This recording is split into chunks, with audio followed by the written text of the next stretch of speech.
Welcome to my Sorare journey. Today I'm going to show you how to play the Uno reverse card on the Sorare market, so let's get into it. Now let's not beat around the bush. Sentiment couldn't be worse on Sorare right now. You don't need to look very far to find out why. In my last video I showed exactly how much my value has decreased on Sorare over the last 6 months, and the numbers weren't pretty at all. And that kind of loss, or unrealized loss, it really gets to people. And to be honest, this really brought me down. But not because I didn't believe in the product, not because I lost money, or not because I was unhappy. For me, it was the toxicity that this type of, downtrend brings. It really brings out the worst in people. And to be honest, I kind of had enough of it. Honestly, anywhere you look in the Sorare community right now, it honestly feels like you're just firefighting the whole time. There's arguments going off, you're getting your head blown off for sharing opinions. It's probably not good for anyone. So I've been sitting here, I've actually been holding back my thoughts for a couple of weeks because, to be honest, I couldn't really be asked with the drama. I'm busy in life, I'm trying to do productive things, and the worst problem is, I am number one to not just come back to these idiots, but to come back to these idiots with some change, to pour some gasoline on that fire and to show them, how wrong they can be. But genuinely, what is the point of making the whole community more toxic? Because if someone like me that does videos, that educates people, that likes to help people, turns into someone that's toxic, it's just not good for any of the community. And to be honest, I thought, I'm gonna need to rise above it and I'm gonna need to do it in style. So my thought is, back to the old roots, right? Back to what I've always been good at. How do I get better at this game? How do I improve? I outwork the opposition. So that's what I've been trying to do.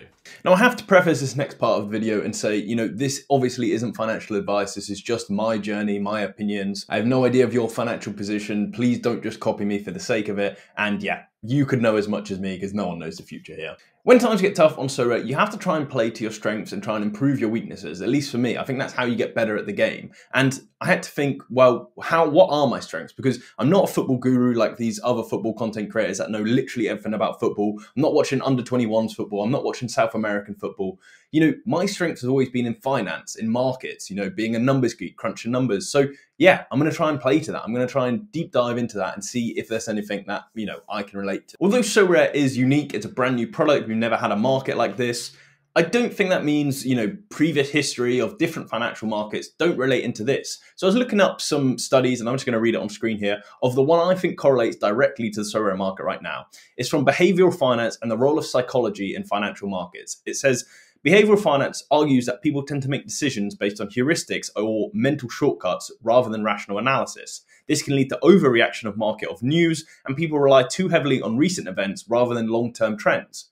And yeah, that really had me thinking. Let me explain why. As discussed in my last video then, Sorare highs were about 5 to 6 months ago, and since then we've seen prices continue to fall because essentially supply is outstripping demand. That's the long and short of it. Some key reasons on the supply side: we've got more rewards, we've got more leagues, these all lead to falling prices. The key factor on the demand side is obviously the economic crisis. We've got rising inflation, we've got rising interest rates, falling risky assets, not very good for Sorare and NFTs. So I completely understand why prices would go down, but have they gone too far? For me personally, I lost about 2 years of profit and some change in 6 months. That does seem a bit strong. So let's get back to behavioral finance. We need to focus on the long-term trends here, it says. So ignoring the last 6 months, undoubtedly the prices of Sorare cards is up. And I've said before, I don't think this is, long-term sustainable. They'll be up, but they shouldn't be going down at the rate they're going down. Then the second part then, it says you just make some rational analysis. So looking at the Sorare platform then, with some rational analysis, has the platform improved or has it got worse? For me, it's a no-brainer. In the last 6 to 12 months, Sorare has undoubtedly improved. Some of the key improvements for me, ETH thresholds were made more sustainable and split across multiple divisions. We had better scoring matrix, we had the private leagues introduced, we have the development of Sorare coins, we've got real-life experiences on offer. So many benefits which people forget about in the short term. Then on top of that, we even had more news this week where we had Nellis on his podcast discussing with Dan from Sorare and Alok from Sorare, the future roadmap of Sorare and how it looks. And for me, it was all really positive. Then you can look at the charts and you can say, well, have users continued to grow, or are people leaving the platform scared? And yes, I know in the recent terms, there has been people leaving and selling out big names. That's fine. But looking at the long-term growth, it's still really strong. These numbers are good. Yes, they're not as good as last year, but think about Sorare. This game spreads largely by word of mouth, telling your friends. And who's going to go and tell their friends in the last 6 months, oh, join Sorare, it's the best thing ever.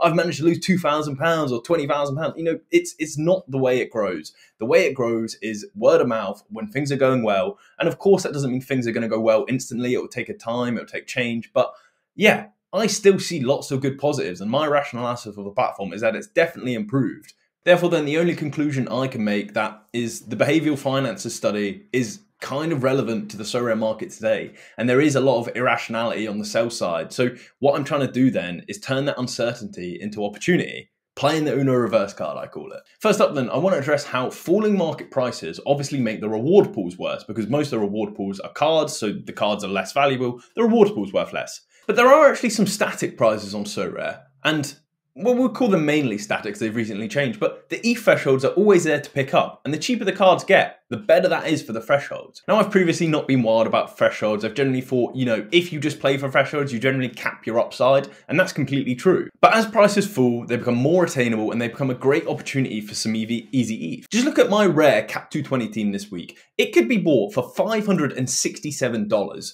roughly. And what that means is all I need to do is hit the thresholds 11 times.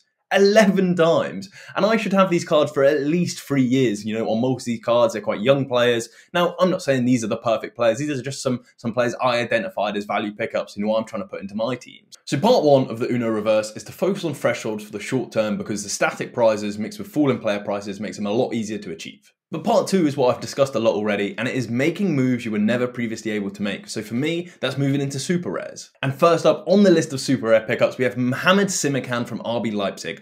He last sold last year for £4,200, right? I picked him up a couple of weeks ago now for 510. So not only is that an 87% decrease in the price of the exact same player in 1 year, but I also picked him up for £100 less than he sold on auction for the day before. In fact, the guy that won the auction beat me in the auction. So these are the types of plays you can make in a low liquidity environment. Obviously, maybe he had some buyer's remorse, or maybe he came up to needing money for a bigger deal. But essentially, I was able to offer well below what I was auctioned on the day before, because I know we needed those funds. And it was great for me. I've managed to get what I consider a really good bargain. Now, I know some of you at home will know your German football, and you'd be thinking, that is the most stupid pickup you could have made, because he doesn't even have a starting spot. He's lost it to Hendricks. Now, this is just my approach to super rares, but there are 3 key metrics I kind of look from super rares. And, you know, they have to be relatively well priced, because, you know, I've not got the money for a super rare Kimmich or any star or any tier 1 really at this stage.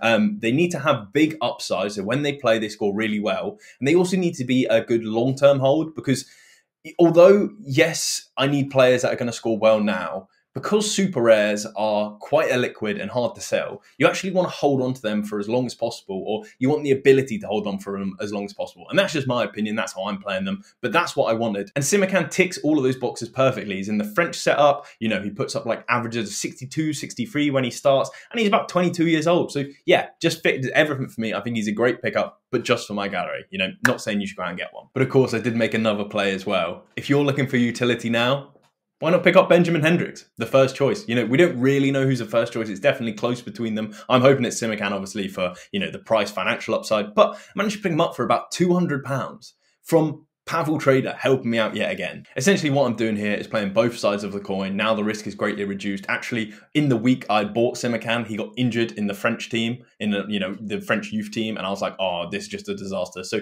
managed to make a pickup for Hendricks. He was already starting to creep up in value. Like, you know, like I said, these are hard to sell. I'm not saying I could sell it for that price, but there's definitely a little bit of potential there.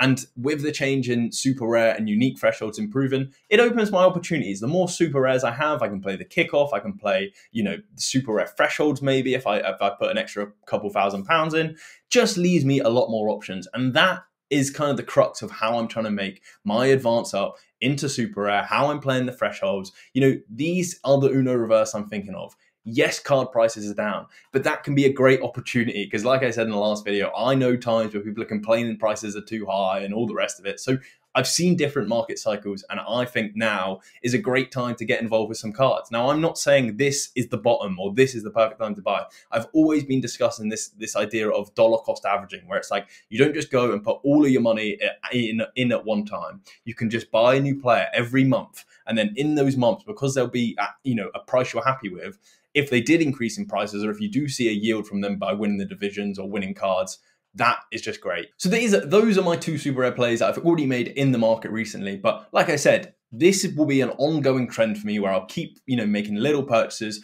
and definitely in the super rares if possible. So one that I'm looking at next is maybe Kieran Tierney. You know, massive performance from Scotland beating Spain recently, and I'm thinking, Kieran Tierney struggling at Arsenal, maybe winning the league with them. It'd be a great time to move on in the summer to another team where he'd have a starting spot and be a lot more of a Sorare asset. So it would be a good choice, maybe try and pick up one of him. Unfortunately, there's only about 2 on the market at the moment, and one of them is locked up with Quinny, and I doubt he's ever going to sell him. But yeah, these are just different ideas that I'm going through, and I'll go through them maybe on some streams or some other videos. Let me know what you think of the plan. Do you think I'm being an idiot and just trying to catch a falling knife? Or do you think, yeah, it's quite a smart play, you've done your research? I would like to hear that. So that's kind of how I'm playing this. I'm trying to be, more positive in terms of, Twitter engagement, and, I'm still going to be myself. Myself is very blunt and very honest. I do correct people when, I think they're completely out of line, especially if they've got a big following.